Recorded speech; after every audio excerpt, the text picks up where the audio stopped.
आज ना केरळचं वातावरण ना खूप असं लाल लाल झालं होतं. बाहेर आले संध्याकाळच्या वेळेस तर असं एकदम लाल लाल झालं होतं सगळीकडं. कारण माहीत नाही, पावसाचं पण वातावरण होतं, पण अचानक सगळं असं लाल लालच दिसत होतं. कॅमेऱ्यात तर नाही, पण प्रत्यक्षात खूप सारं दिसत होतं. तर मी इथं दुपारी ना मार्बल केक बनवला होता. याची पूर्ण रेसिपी मी आपल्या यूट्यूब चॅनलवर अपलोड केलेली आहे. आणि मार्बल केक खूप छान असा स्पॉन्जी झाला होता. तुम्ही बघू शकता किती सुंदर आणि असा जाळीदार बनला होता. तर याची पण रेसिपी यूट्यूब चॅनलवर आहे, तुम्ही जाऊन नक्की बघा. त्यानंतर मग मी संध्याकाळच्या जेवणात इथं आज वालाच्या कडण बनवायला घेतलं होतं. तर आमच्याकडे महाराष्ट्रामध्ये असं कडण वगैरे बनवतात.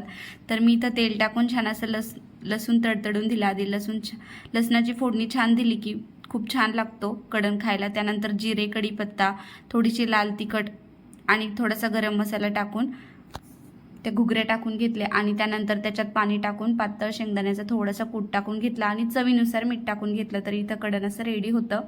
त्यानंतर ना आम्हाला एका ताईंनी बोलवलं होतं. तिथं ना त्यांची वैभव महालक्ष्मी कथाची ना समाप्ती होती. तर त्या शुक्रवार पकडतात असं त्यांनी सांगितलं होतं.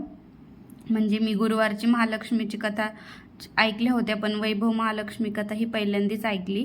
तर मग त्यांनी मस्त श्रीषाचं वगैरे पूजा वगैरे केलं आणि आमची पण सगळ्यांची पूजा वगैरे केली.